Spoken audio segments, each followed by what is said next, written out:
Hello and welcome to Coffee with Dr. Carla. I'm Dr. Carla. I've got Arrie here with me today, and our goal today is to talk about some mental health related issues and hopefully start to uh, remove some of the stigma that's around it. So, one of your goals, or your missions, I should say, is to work with people of color. Why is that important? I mean, maybe that's a dog question, but still, why is that important to you? Well, one is just being a person of color and just like realizing like the mental health system on my own was just like nobody talked about it, nobody said anything. And so as I grew older, just learning and tapping more into it and learning what counseling was, going to counseling myself and reaping the benefits from it, it's a thing where definitely in my community it's been a thing that's been abused. But being able to be that person where it's just like, hey, like that was a certain group of people trying to abuse, but it's so much bigger than that, and we need it. We can't just continue going in life and not dealing with the mental struggles like we do the physical, but to be able to be whole all the way around so that we can show up in life the way we want to. So just being that safe place for people to be able to come to. So it sounds like there's a need for some intentionality in how you approach your counseling profession, right? So, like, what are some of the things that you purposely or intentionally do so that um, other folks can know that you are a safe place to come to, or it's okay to get that help, right? To again, in this case, not only is there stigma around mental health, but you know, there's been some pretty real things that were not good happening. So there's some legit reasons why people would be um, apprehensive about seeking that help. So, what kind of intentional things are you trying to do so that you can be that safe spot? One, kind of the way I market myself, like I'm on different minority groups. And so in those groups as clinicians, we kind of coordinate with each other to help each other out and to be there. Just because that's a start because we need to know where are the other clinicians that are people of color and how can we help each other as clinicians to help then the communities. Two is like being really responsive to replying back to people, even if my schedule is full, I still do consultations. Just so it's like if it took that much for somebody to even just call Right. and it's hard, I don't want to be that's the reason why they won't go seek counseling. So I'll take a consultation and I will still just be like, okay, here are some referrals to go to and just try to connect a person. So one, just letting me be that advocate. It's like, okay, hey, thank you for just reaching out.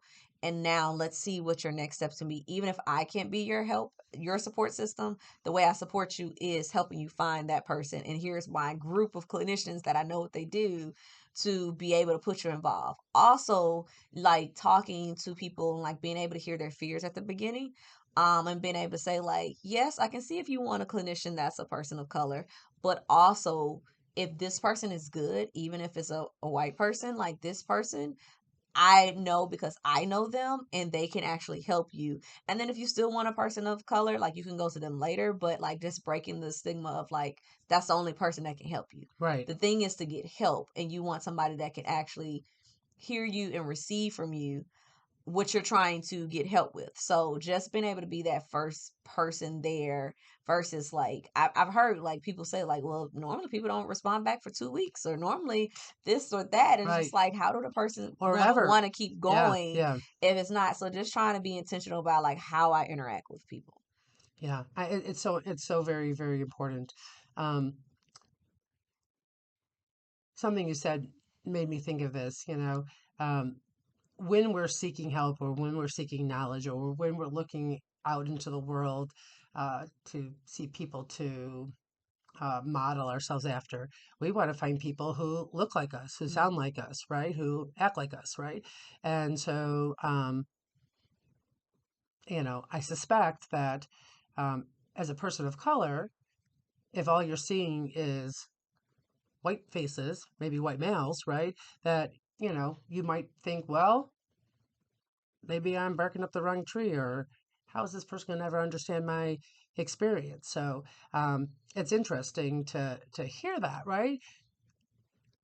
Do any two people experience the same thing the same way? No, but it sure Right. is nice to have somebody who looks like you, who's maybe had some similar experiences as you, Hmm. um, and so I'm wondering, what have you noticed in your work, or in your schooling in regards to people saying, I want to be with someone who looks like me, right? Like to be able to see myself out there, you know? Right. Right. It's definitely a fear behind like going and then going, will they be able to understand? That's always the thing. And every client that I get is like, I don't trust people. Like that's like the theme. Like I don't trust, which I'm like, I get that. I was like, because I can say from my own experience, like, nope, I didn't as well. But just trying and just taking that first step to put myself out there, it's just like sometimes just naturally people will trust me a little bit more because I'm a person of color. And that is something I go, it's like, just because I'm a person of color, don't just automatically trust me. Get to know me Right, to see if we fit before, and going forward that and just taking that time and that experience. Two, it also goes back to like the religious aspect. So, like, if you think of like, because I'm coming from the South, like, if you think of the Southern, the Bible Belt, it's like, it's been this thing of like, well, we just got to pray it out. We got to pray it away. We got to pray it away. And it's you must just, not be praying enough if you're still feeling depressed, right? right. Yeah, And yeah, it's just a thing. It's like, no, it's like God has put me in a position to help. Like, that's what He's fed into me to be able to give to the community and to be able to, like, say, like, yes, we're going to pray, but we also need to talk about these things. We also need to see it's like He's put that same way you'll go to the doctor for a physical thing. Like, you right, supposed to pray about it, but you also, like, you got to go to the doctor. Which that's a whole other thing in the community sometimes of not going to the doctor when you're supposed to, but you got to start somewhere. right. So if you could, give our audience any, piece of advice, what, you know, what would you say to them? One, just first take the step and just find the actual counselor that fits for you because it's so many different modalities of counseling. You don't want to just like, oh, this one didn't work. It's like maybe that person didn't work with you or that type of therapy didn't work with you, but it's so many other things that's out there. So it's just finding your fit and then actually coming and like showing up. Like truly showing up. You're not gonna get help if you just come and give like this little piece. You have to Right. go and you have to show up. Yeah, even though it might feel very vulnerable and raw. So, Hmm. so remember, you could change your thoughts, discover your potential, and transform your life by focusing on your overall well-being. So until next time, continue working on being the best you possible. Bye now.